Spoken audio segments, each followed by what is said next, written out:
Truckers X TV on air.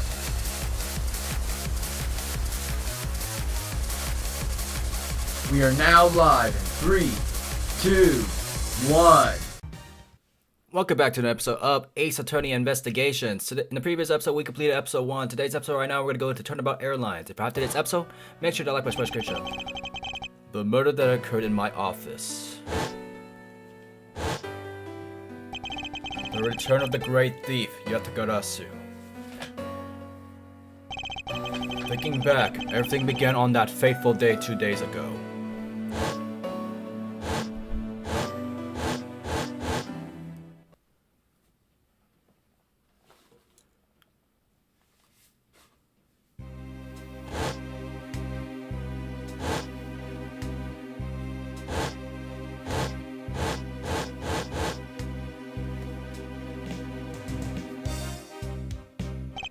Yes, everything began high up in the air, 9,000 feet in the air to be precise. Thank you for flying Goyo Airlines. You are currently experiencing some slight turbulence. We are asking all passengers to please return to their seats and fasten their seatbelts.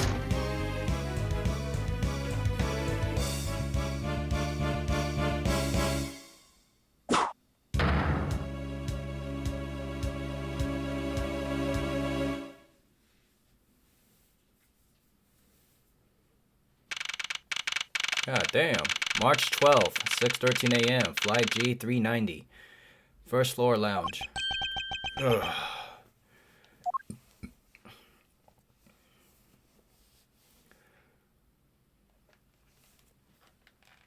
Autoplay.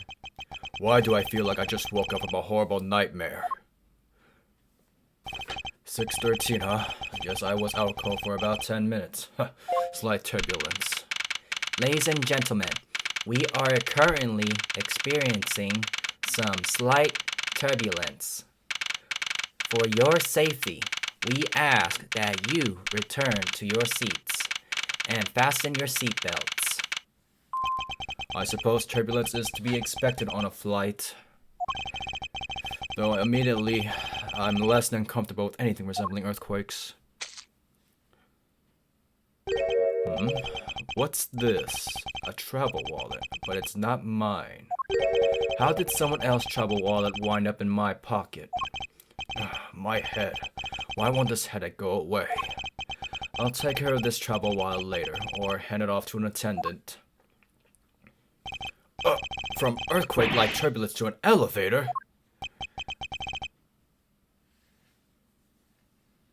Autoplay? What am I doing to hesitate like this? Actually, I know full well why I hesitate. It was when I was still but a young lad. I was caught up in a murder that happened in an elevator. But how long am I going to let my past haunt me? It's just an elevator. I'm a grown man now. I need to behave like one.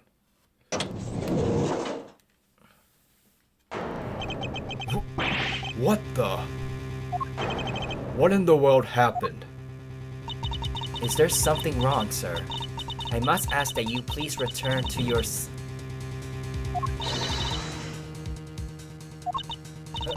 He's dead! Please calm down. We mustn't jump to conclusions without all the facts. What's wrong? Did something happen? You murderer! No! You have it all wrong. It wasn't me.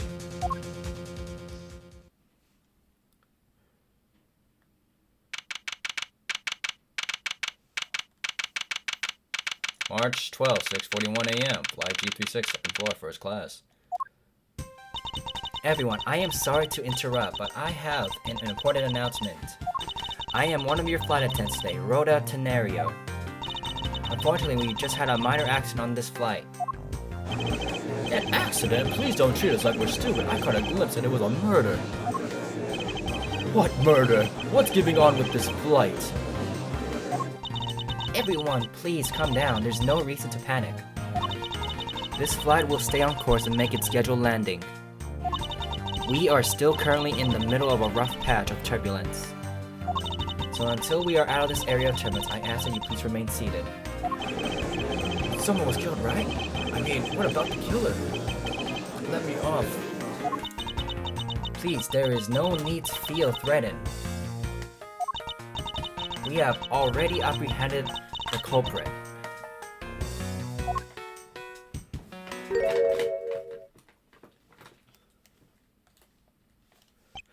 I ask that everyone please remain calm.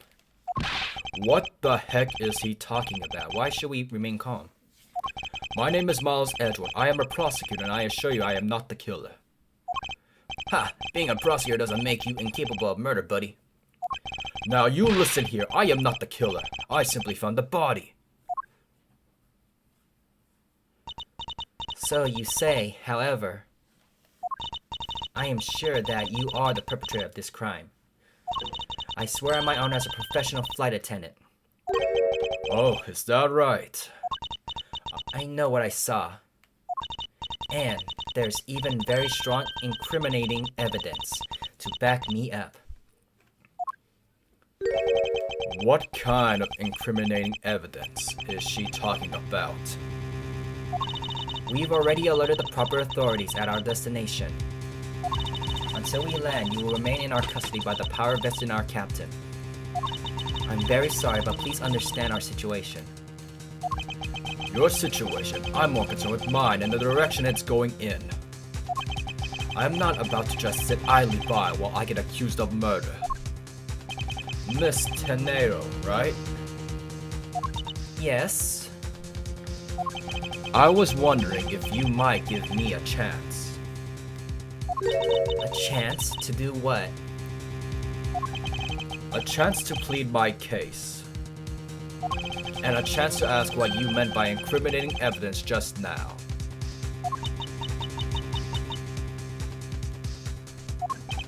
To accuse a passenger of such grave crime without allowing him to give a proper defense? Can the professional flight attendant inside of you really call this action righteous? You have a point. Very well, I'll listen to what you have to say. But be wary of what you reveal. I'm afraid you only look even more suspicious if your explanation fails to satisfy. I also do not have the time to deal with you all day, so please make it quick. Of course, as you wish. Good. Very well then. Let's get started.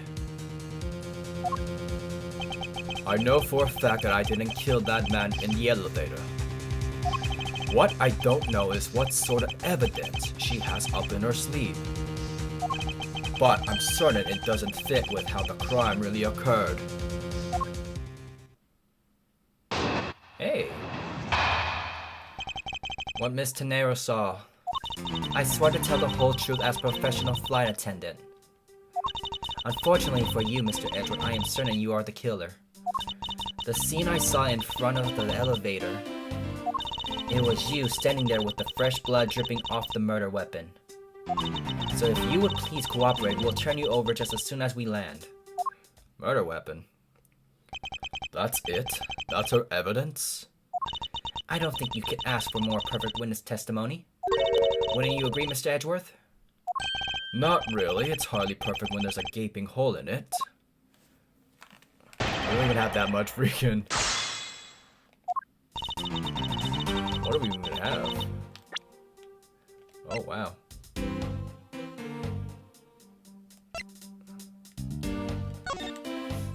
We're allowed to look. Alrighty then. Money, wallet. Hey, yo! Details, movies, and other service inside. Best restaurant in the skies, flight itinerary, all the porn show, blah blah blah.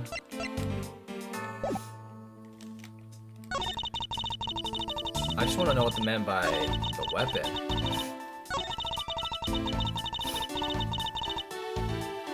Hold it! The murder weapon dripping with blood? Really now? I swear that was the grisly scene I saw before me. Thank goodness it wasn't a passenger who saw, or there'd be widespread panic by now. As I recall, you were quite panicked yourself at the time. Excuse me? You were scared enough to misread the situation and accuse me of murder. Nonsense. Professional flight attendants cannot afford to be that flustered. I witnessed the murder scene and am now listening to your defense, all with a smile. Apparently, you also lie with a smile on your face. So if you would please cooperate, we'll turn you over as soon as we land.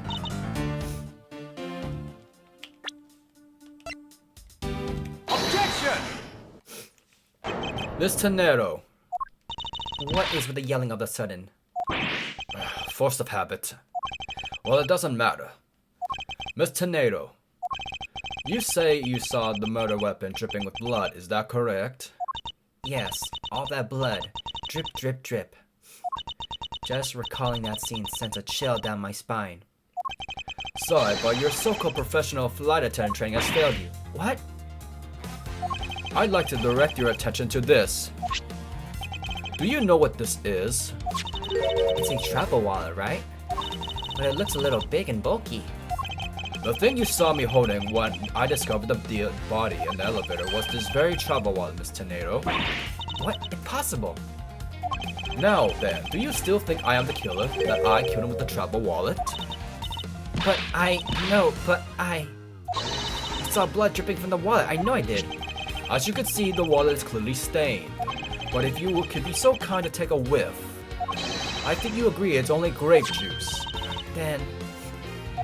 That's right, you mistook grape juice for blood. The murder weapon dripping with blood does not in fact exist. There, that should clear up the pesky accusation. Wait just a sec. That is... I mean, even a wallet could be deadly if it was wrapped around something heavy. And the man you show me what's inside, please. She's trembling, and the tagged on please at the end. Sounds like I've got her.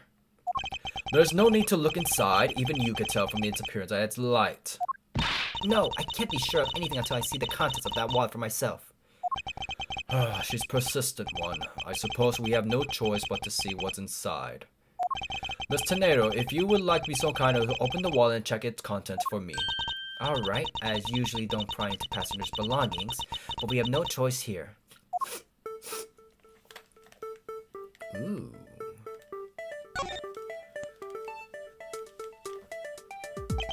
It seems this passport is all that it's in here. As you saw, there is nothing but a passport inside. This renders your wallet was the murder weapon argument moot. Wouldn't you agree? Please hear me out, Mr. Edgeworth. What is it now? Well, I was wondering, whose passport is it exactly? Can I take a look? Why not? I'm rather curious myself. This is... Just like I thought. This travel wallet belonged to Mr. Ackby Hicks, which makes it the victim's property. You stole the victim's wallet, didn't you? How dare you? You said it yourself. You claimed to be holding this wallet in your hands when I found you. Perhaps I did misconstrue the wallet for the murder weapon, but it seems that I wasn't wrong about who the culprit is. Here we go. As you claim, the murder weapon is not the travel wallet. However, it is something you stole from Mr. Hicks after you were done with the vile deed. I find it hard to believe myself, but your motive was very simple. You were out to steal Mr. Hicks' money, weren't you? So even though I didn't have the murder weapon on me, you still suspect me, I see. You stood up at the crime scene with the victim's wallet in your hands. How can I turn a blind eye and not suspect you of foul play?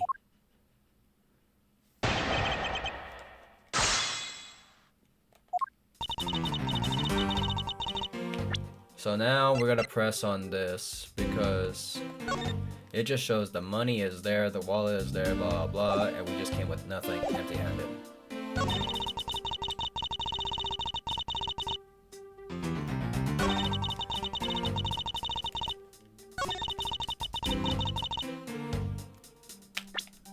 I'm gonna assume this, if not we're gonna press. Objection! I wonder if I might get a word in, Miss Tornado. What is it now? Miss Tornado, I wonder if you noticed the contradiction within your own testimony. What are you talking about? It's simply impossible that the motive for the murder was monetary theft. One glance at the crime scene, you should have told you that. What about the scene would prove that the motive for the murder was not the money? That the money was right here? Doesn't matter where. Take that! If I may direct your attention to things strewn out all the floor. That's right, the floor is covered in bills and coinage. By your rationale, these were the very things to kill her. I think we can assume that the wallet fell during the victim's struggle with his killer. And I would think that the killer would have noticed something like money scattering everywhere. Furthermore, as you could see, there was no effort made by the killer to gather the money. But the wallet. Objection! Ah yes, the wallet. You will also recall that the only thing in Mr. Hicks' passport. If you are really insisting that it was a crime based on greed, then you're claiming that it was all for an empty travel wallet. Forgive me. Please. Hey, what the heck? Are you saying the attendant's wrong? Who the heck is the guy in the back? Will you all please be quiet? Miss Tornado, Yes? you lost your cool when you saw the dead body. Plus, the lounge was dark and looking into the light from the elevator. It's easy to see how you mistook the wallet in my hand for the murder weapon. I take no offense that you thought I was the killer. Mr. Edgeworth. Thank you for releasing me. Some weird language. What is it now? Miss Tornado, if you could please translate, I'd be much obliged. It sounds like Borginian, but I don't understand any of it. There's another attendant on this flight who... I said that he is giving a runabout! I don't require an interpreter, I speak English as well, see? You, the attendant! Yes, sir? I want this person to be under arrest until we arrive at the airport.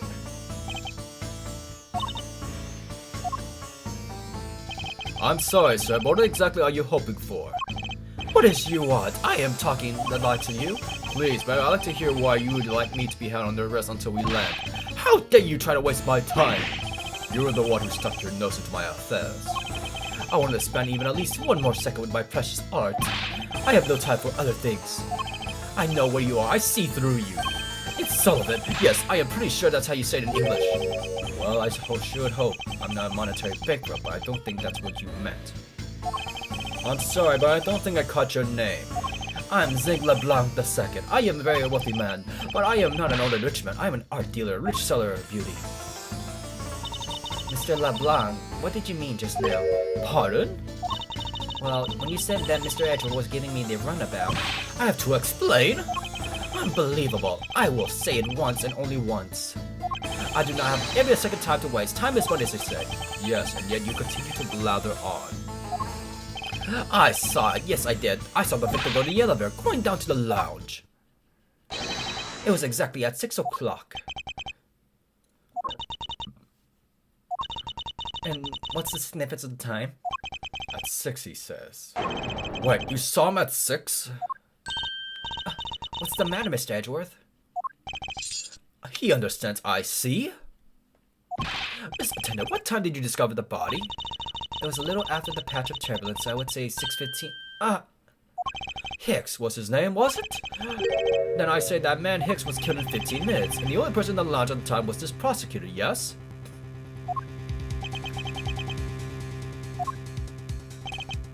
Yeah, here we go again.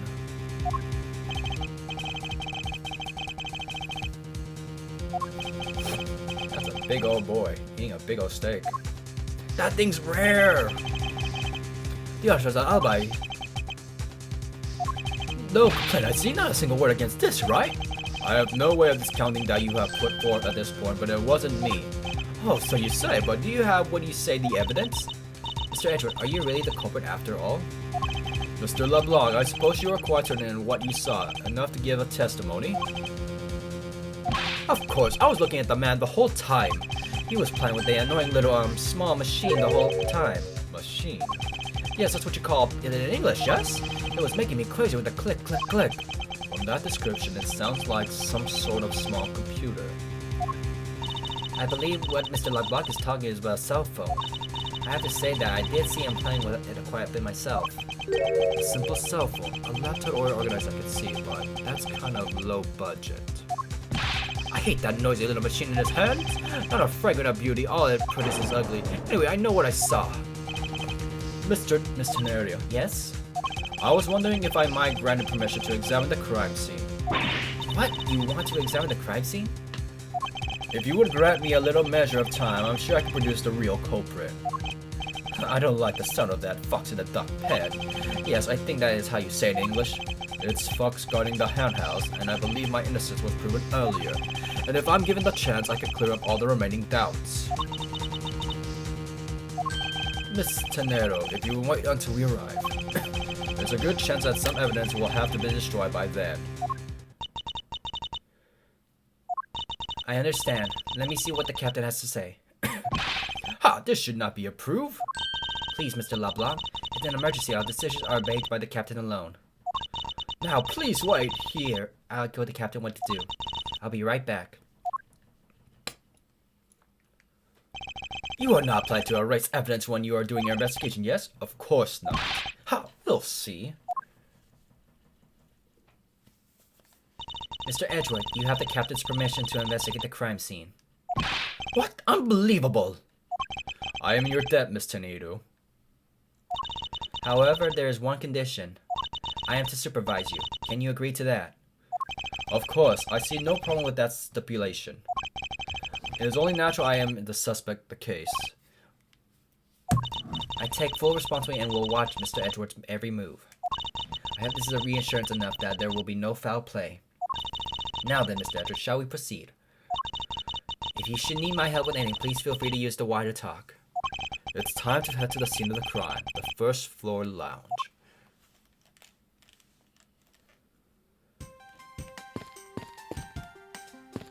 Is there really need to, like,